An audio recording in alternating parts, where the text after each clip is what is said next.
Brian, you said Matt Campbell was Penn State's best possible hire, and well, they went out and got him.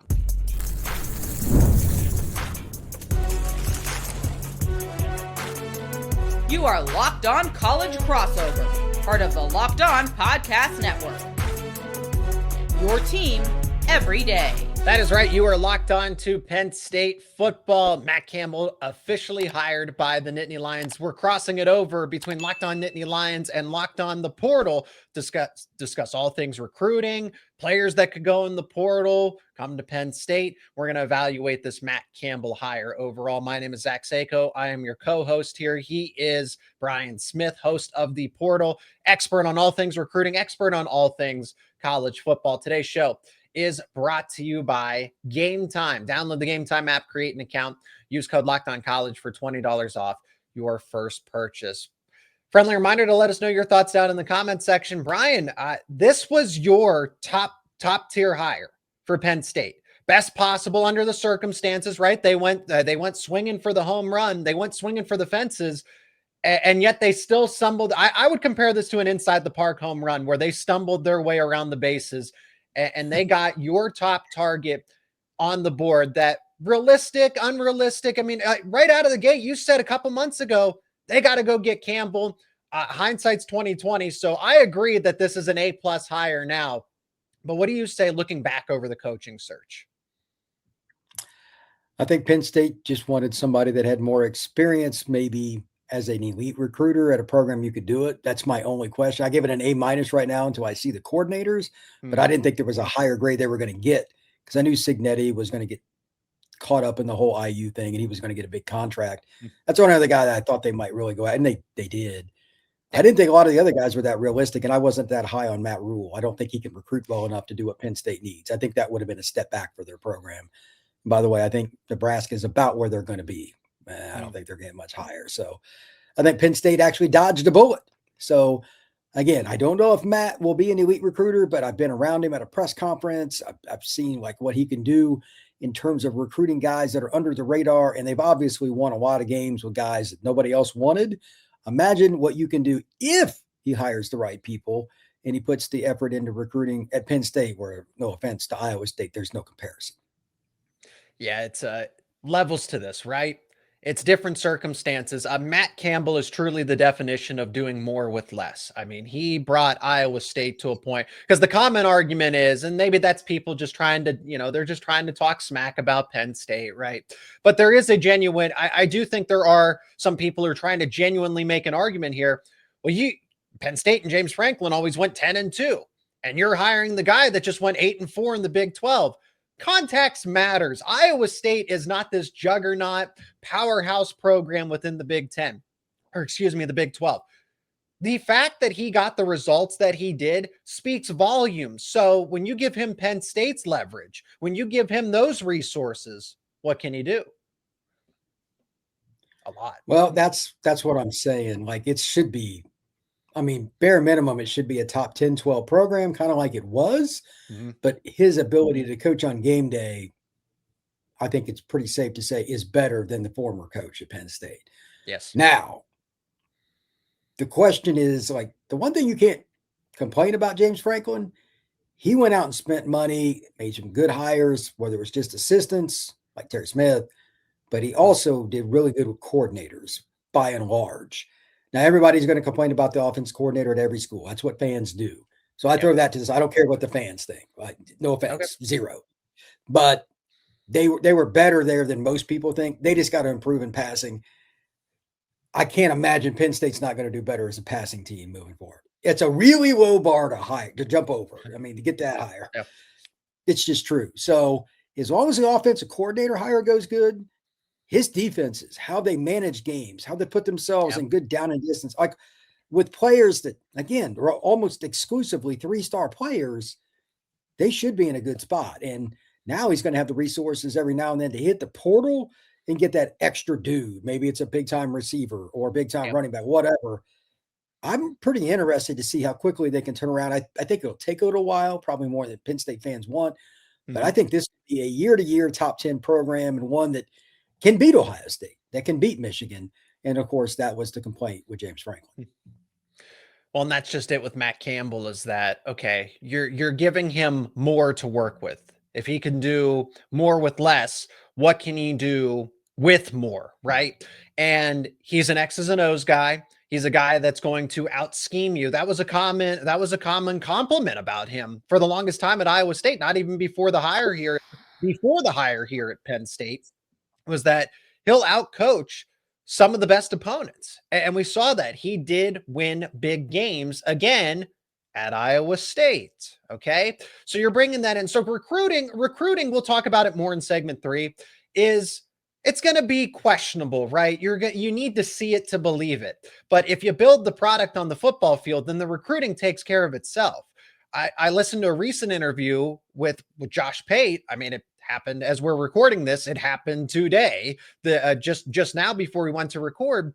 And he talked about building a program, taking it day by day, and not going around, well, I got to market this and sell this and all that. He doesn't need to do that if you make what's on the football field special. Yeah, that's the key. Sell who you are. Don't hide from it. And by the way, it's not hard to sell Penn State.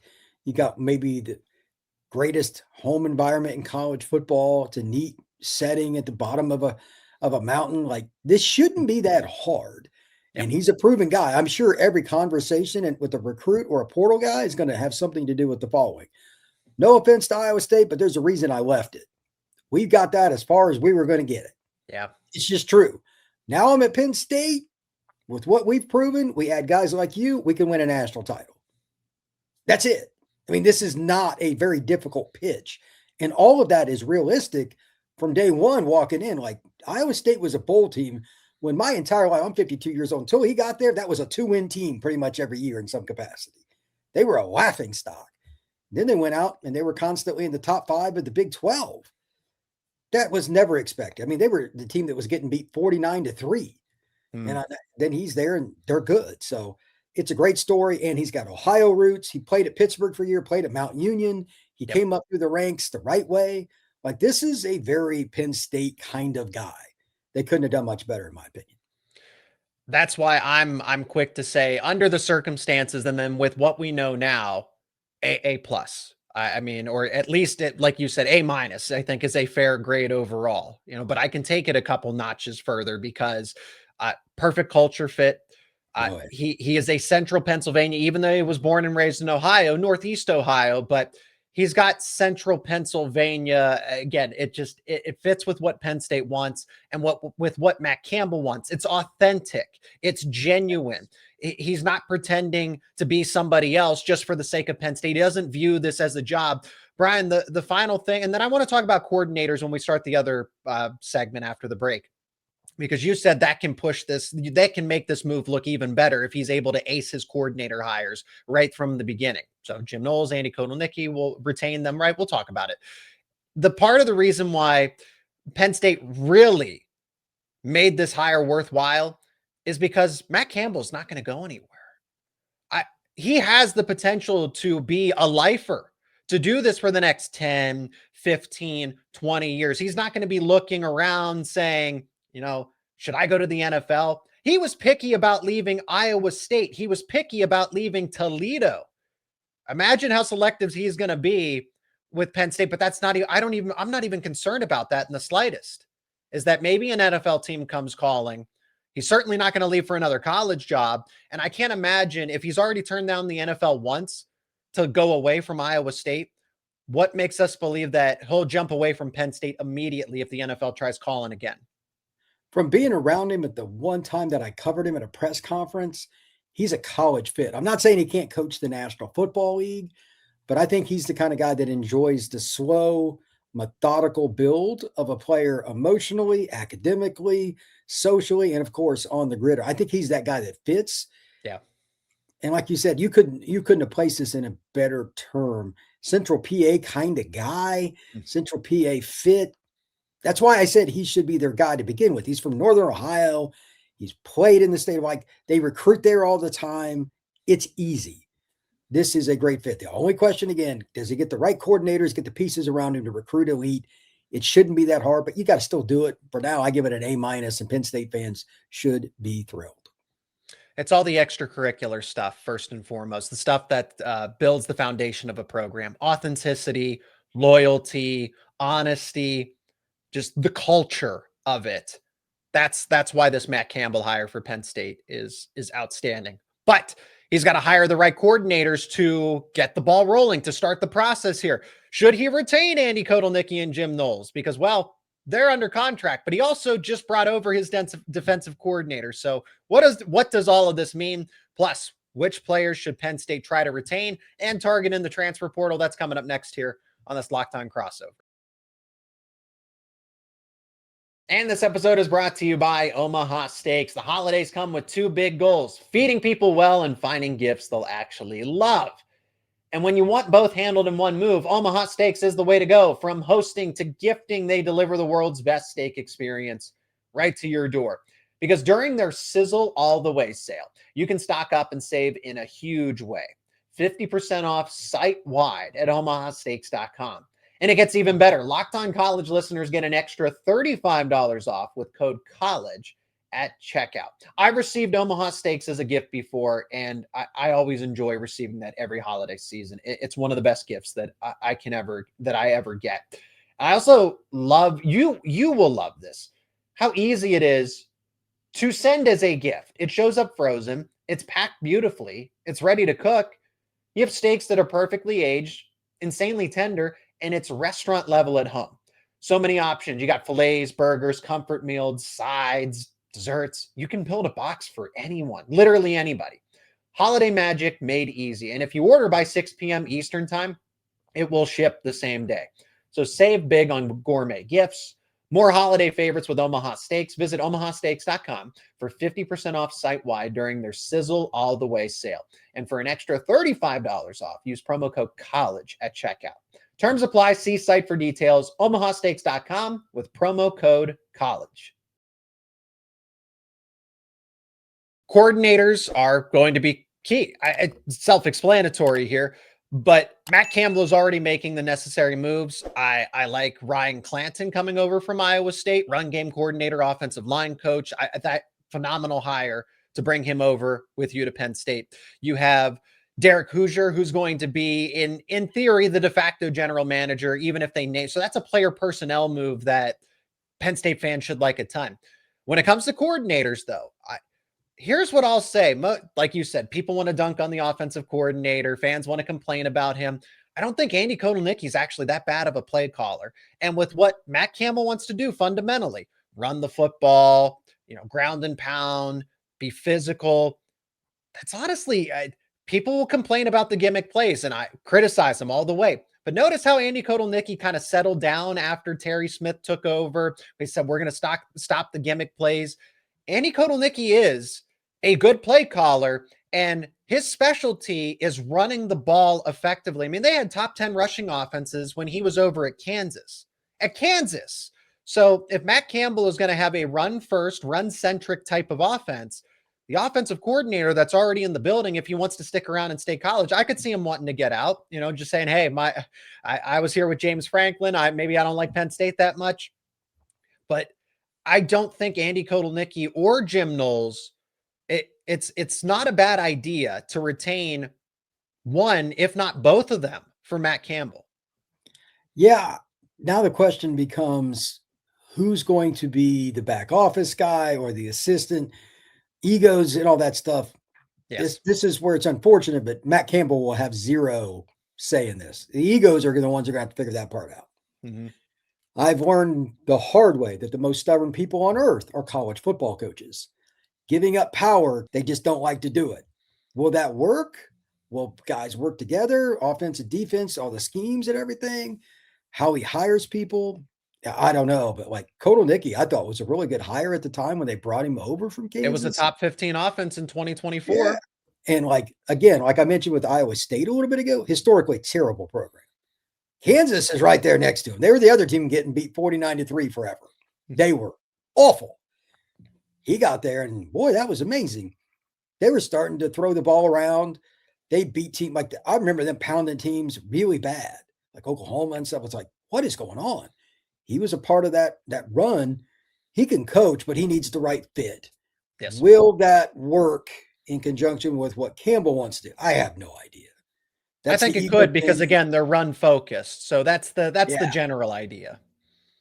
But now you're going to be I know this is kind of an old saying, but they're going to be shopping in a different aisle with quarterbacks than what Iowa State did for the most part. Like Rocco had some offers at Iowa State, but that's the exception. Like they don't normally get good quarterbacks at Iowa State.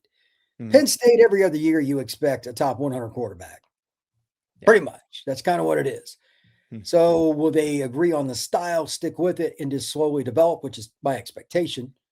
May take longer to get to where you want to be, but I think by year 3, if Penn State fans are patient, which they won't be, they'll be happy. No fan base is patient. It's an oxymoron. But I think, like you said, this could be a 15, 20-year deal, and they're top 12 every year. Like at least every other year, they'll be in the playoff. Yep. First year or so, I don't know, because there's change. By the end of year 2, you should be in a pretty good spot. And starting year 3, you should expect to be in the playoff, barring, crazy injuries, pretty much every year. That's my expectation for Penn State. So I like what he's done so far. Need to see the coordinators and need to hear that they are absolutely unequivocally getting along. That's down the road a little bit. Again, it's a possibility. I'm not saying it's likely, but Jim Knowles, Andy Kotelnicki, it would make sense for me if Matt Campbell were to retain both of them. Now, John Heacock does come over, but he was contemplating retirement. He was the Iowa State DC. So is he going to come over in an analyst role, maybe coach a position group? And then I like the idea of having both Heacock and Knowles in the same building, 2 great defensive minds working together. I know one of them can only be the play caller, but the more the merrier, right? You have Terry Smith, John Heacock, and Jim Knowles all coordinating and game planning the same defense week in and week out. Sign me up. Again, this is going to state it. Will the egos allow it? That's not a lock. I've seen these go sideways and I've seen these be great. It's very random. Yeah. And I'm just going to go ahead and say this too. This will have zero to do with the head coach. This will be about the assistants, and everybody wants to blame the head coach and all that. You don't know when you hire these guys. They may think it's going to work too. If it doesn't work after year 1, you got to cut bait with somebody you like personally. That gets very, very touchy. Yeah. That'll be the other thing down the road. The best head coaches are the ones that can open-endedly, without any moment of hesitation, fire their friends. It's not fun. Nick Saban did it. He's pretty good at coaching. Now, we're talking about coaches to target for Penn State. How about players? Now, we're not going to go through a list and say, okay, in due time, we will. We'll have plenty of time for those conversations. But initially, early on, you want to take care of quarterback. Okay, Iowa State had a good, not necessarily great quarterback, but is that product of the system because he doesn't have all these elite wide receivers and tight ends to throw to on a consistent basis?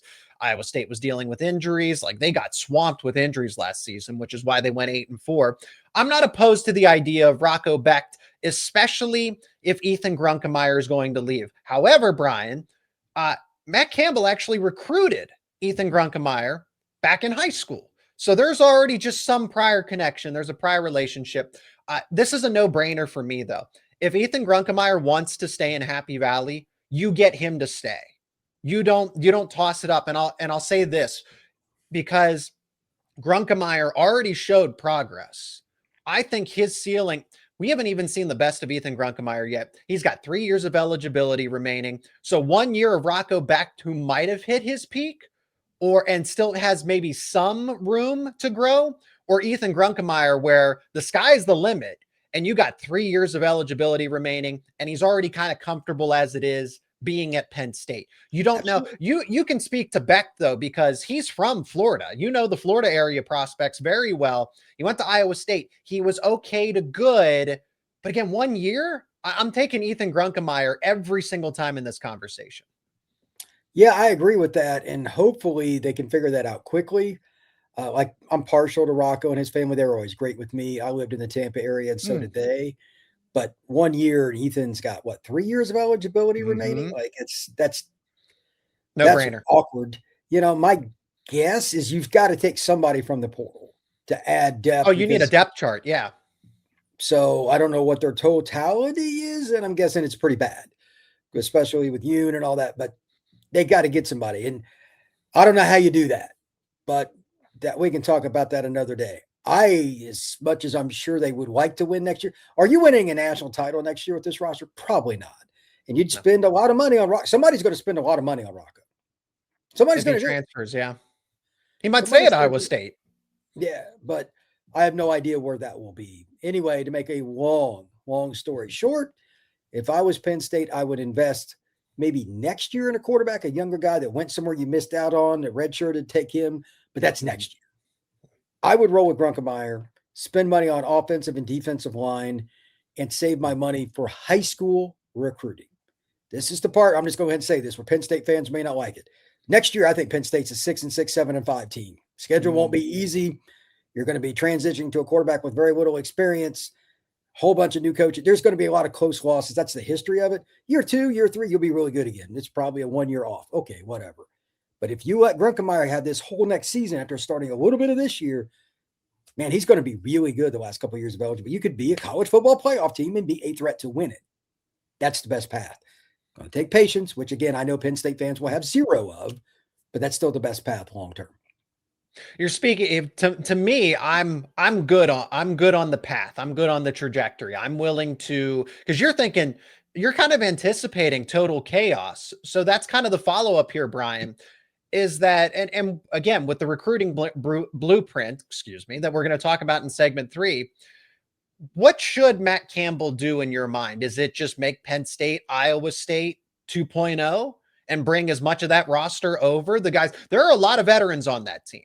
Okay, so you keep Ethan Grunkemeyer at quarterback, but they got a really good running back. They got some good offensive linemen. They had a really good secondary that got decimated with injuries. You could use that in a theoretical Knowles 4-2-5 defense. There are a lot of players. There are a number of starters from Iowa State that I would like to see at Penn State, but by proxy, that means you got to gut the current roster. Are you anticipating that chaos then? Because I wonder, can Campbell kind of bridge both sides where he's able to get quality Iowa State players to follow him, but also retain the guys that you already have in Happy Valley? I'm thinking of Cooper Cousins, for example, on the offensive line, or TJ Shanahan, Luke Reynolds and Andrew Rapplier at tight end, Kobe Howard, Tyser Denmark at wide receiver. I would like to think that those guys would start compared to some of those Iowa State counterparts. There are some defenders. Again, the Iowa State secondary, 2 players in particular, Jeremiah Cooper and Jontez Williams, those guys were arguably the 2 best players overall in that Iowa State team. So you bring them into this Penn State defense, try to keep Amari Campbell, Tony Rojas. I'm not here to say whether or not it's likely or unlikely, but I guess what you're anticipating is portal chaos to where Penn State's kind of have to start in phase 1. Maybe late phase 1 to early stage 2. They'll have some spots they're good, but it's inevitable. They're going to have 1 or 2 spots on the roster, no idea which ones, where guys leave, go to Virginia Tech and or elsewhere. There's a coaching change. I say it all the time on this show and every other one that I do a crossover with. Players pick coaches, not schools. Everybody hates it when I say it, and it's still true today, just like it was every other time I said it. Look at the recruiting stuff. Penn State got pilfered by Virginia Tech, among other schools, where kids knew the coaches. They're going to be a little bit of that too. And they'll probably lose a couple of key guys to Virginia Tech or other places in the portal, whatever. Yeah. But after 1 year, which one do you think is going to be better? Penn State's roster or Virginia Tech's? It's going to be Penn State's. So I expect them to do okay by taking a couple of Iowa State guys and some other guys, maybe Kansas or whatever, from some of the other coaches they've had. But it's a long-term deal with high school recruiting. That's not going to change. Matt Campbell already admitted that. Again, in the recent interview he did with Josh Pate, he talked about how important it is to not lose. You lost the 2026 class. You don't want to lose the 2027 class. So how you can fix all of that, transfer portal and double down in 2027. So perfect segue into the recruiting blueprint now that Matt Campbell is officially the head coach. So they're going to double down in 2027. They're going to use the transfer portal to where they need it to be. But where's Campbell going to attack? Because he's not a Northeast guy. He's from Ohio. He has connections in Pennsylvania. But again, James Franklin's right there waiting to go after Pennsylvania and the DMV. So what's Penn State's overall game plan moving forward in recruiting? Well, we got the recruiting expert himself to talk about it next here on this Locked On Crossover. This episode is brought to you by Game Time. The World Cup is coming back to North America for the first time since 1994, and with 48 teams for the first time ever, it's going to be massive. But let's be honest, getting tickets is usually the hardest part. That's why Game Time is clutch, finally giving fans a real advantage when it comes to snagging seats. With Game Time, you can track price drops in real time, get alerts when great seats open, and buy tickets the moment they hit the app.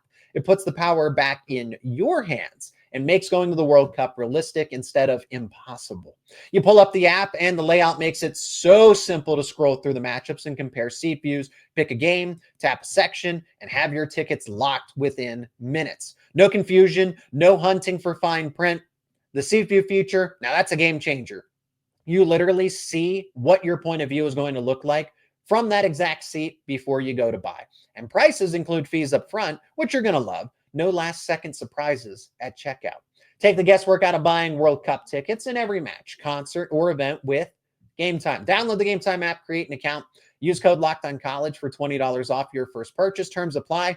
Again, download the app, make an account, use code LOCKEDONCollege for $20 off. Swipe, tap, ticket, go. Game Time. Brian, we already started to talk about it, outline it, that Penn State, they're going to double up on the 2027 class. I think that just some of the news and the headlines that I'm seeing about prospects that, for example, a top 5 quarterback, Israel Abrams, that's the kind of foundational player, the anchor that you want for your class, regardless. So 2027, we've talked about it before, how those kinds of headline players, you're able to get them in the class. They basically start doing the recruiting for you. It creates a domino effect. So if I'm Matt Campbell and I'm Penn State, use the transfer portal to where you need it. Go spend. You have the money. You have the resources. It's going to be around $30 million. That is officially on the record. You can get a lot with $30 million in college football right now. They'll still build an effective roster, which is why I'm not quick to say that, Penn State's going to struggle and possibly be 6-6, 7-5. That is an easy schedule, Brian. I know you don't have it memorized, but they could actually be pretty good with the right transfer portal additions in 2026 because the schedule is fairly easy, to put it lightly, to put it mildly. But when it comes to recruiting, double down on 2027. I looked at some of West Virginia, for example, took 41 commits, or somewhere in the it was over 35. They took almost close to, if not more than 40 commits. You can do that if you're Penn State. You lost your 2026 class, just double up. Go fill in the gaps with the transfer portal, double down in 2027. It's actually fairly simple. This is the new style because there's no limit now on how many players you can take in a class. Penn State signed their smallest class ever. It's the smallest one I've seen in a P4 school this year. Yep. They'll need 35 players in the next class. Yeah, literally. They'll need like 7 offensive linemen minimum. They'll need like 6 defensive linemen minimum. They're going to need basically what USC just did. Yep. Similar to that. And you can do it at Pennsylvania area, DC, like that area, you get 25-ish. And then just to answer the question you're probably going to ask me, the guys they have with their ties, like a little bit of Texas, a little bit of Kansas, Iowa, Illinois, you mix in a handful from there. It's not hard. It's Penn State. And they've got ties to Tampa and Orlando with some of their guys on their staff. Yeah. They'll get 1 or 2 kids out of the Sunshine State and/or Georgia, and they'll be done. But I would expect, just because it's natural and it's easy, those same high school coaches that like Penn State will send kids to camp, Delaware, New Jersey, New York. They'll still get 60% of their class from the traditional Penn State area, even if all their coaches were from Oregon and Washington, because it's Penn State and it's just not very hard. So Matt Campbell's not an idiot. He's from Ohio. He's going to hit Ohio, PA, New Jersey, PA. He's going to be the base, obviously. Then DC, a little Virginia, Maryland. And then it's just going to be a couple other guys around the country, random. They will be fine. It will be a top 10 class conservatively, probably top 5 because of the volume. Initially, early on, the average will probably, the goal is to try to get in the top 10 as consistently as possible, sure. which I think is doable, especially when Matt Campbell officially establishes himself more so in Pennsylvania. The primary recruiting spots are going to be Ohio, again, because of his connections, the Midwest, Brian, I like the idea of recruiting offensive linemen from the Midwest, from Iowa, Nebraska. Brian, who just had the top offensive line in all of college football? The Iowa Hawkeyes. Where did most of those prospects come from? Iowa. So I like the idea of going and getting your guys up front from Iowa, Oklahoma, Nebraska, which is where they already have connections. You're merging the two sides. This is what is so much, I guess. It's interesting to try to project this because you have Matt Campbell's recruiting ties that go west towards the country, where it's past Ohio, it's into the Midwest. Like you said, they have some Texas connections now. They are stronger connections to Texas, stronger connections to Oklahoma, stronger connections in the Midwest generally. Then you keep somebody like Terry Smith, who is an anchor in Pittsburgh. All the talented Pittsburgh, for the most part, within reason, right? I exaggerate because I can, but it honestly is true. A lot of Pittsburgh prospects are still going to flow into Penn State because of Terry Smith alone. Then you get some other key assistants. You can start to continue to branch into New Jersey, but Pennsylvania is already a great recruiting ground. You have those connections, like you said, the tangible ones in Florida, where you can get some select players from the Southeast, but Pennsylvania is going to be the home base. You'll get Ohio because of Matt Campbell. Because of the other assistants, you'll be able to hit on Iowa, Nebraska, Oklahoma for some key select players.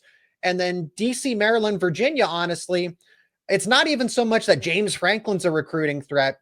It's just the fact that geographically, Penn State's now shifting its focus. You don't need the DMV, the DC, Maryland, Virginia area, if you're going to hit on a lot of these other states. Yeah, you really don't. You got to be very consistent with your home base. You go after a few national guys. Again, if you've got a kid from Nebraska, they got a handful of guys this year from Nebraska at Iowa State. If you can get a kid from Omaha, by all means. A kid from Chicago, by all means. But it's going to be Cincinnati to New York City and a little bit down in the Carolinas, Virginia. That'll be their area. That triangle, if you will, for Penn State has always been their base. Why in the heck would it change? There's nothing wrong with it. In the old saying, if it's not broke, don't fix it. It's going to apply to Penn State recruiting.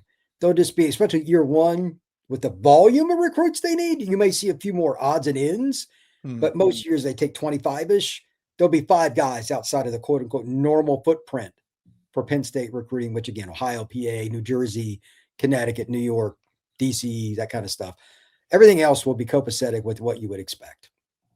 Well, and I also want to preface this because I don't want fans to get frustrated when they see recruiting losses in Maryland and Virginia, particularly because James Franklin, again, with his connections over the course of his college career, he's only going to double up himself at Virginia Tech, which makes sense. He's going to try to dominate Virginia. He's already said the best in VA stay in Virginia, right? The best in PA stay in PA. The best in VA now stay in VA. So he's already changed it.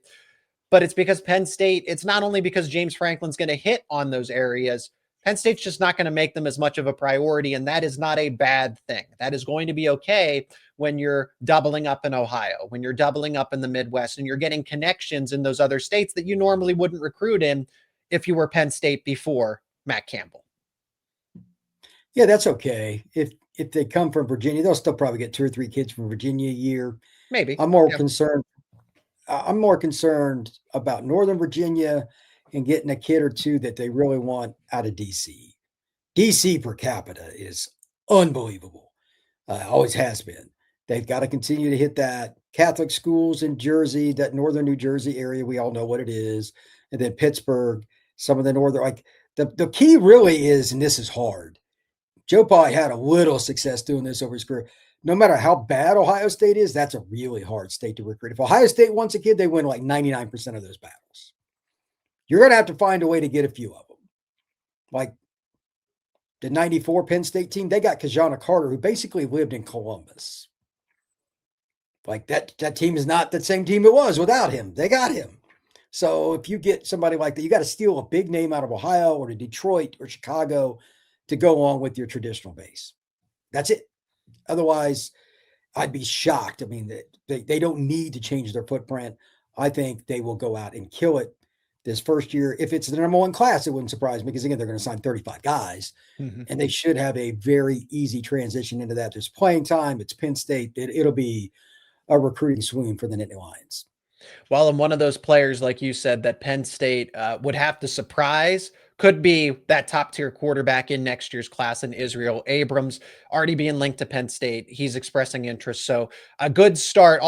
No concern right now until we, see things differently, but at least there are signs of optimism for Penn State recruiting early on in the Matt Campbell era. Hey, a lot of things discussed here today, and plenty more to discuss in future episodes. So that's where we got to cap it this time around. But we practically do this weekly at this point, Brian. It's great to chat with you. Great to talk to you as always. Subscribe to both of our YouTube channels and wherever you get podcasts for the latest around all things the portal, recruiting, and Penn State, of course. Brian, thanks so much for the time. Thank you to everyone for checking out this episode. And Brian, can't wait to follow it up again because we have plenty more to discuss.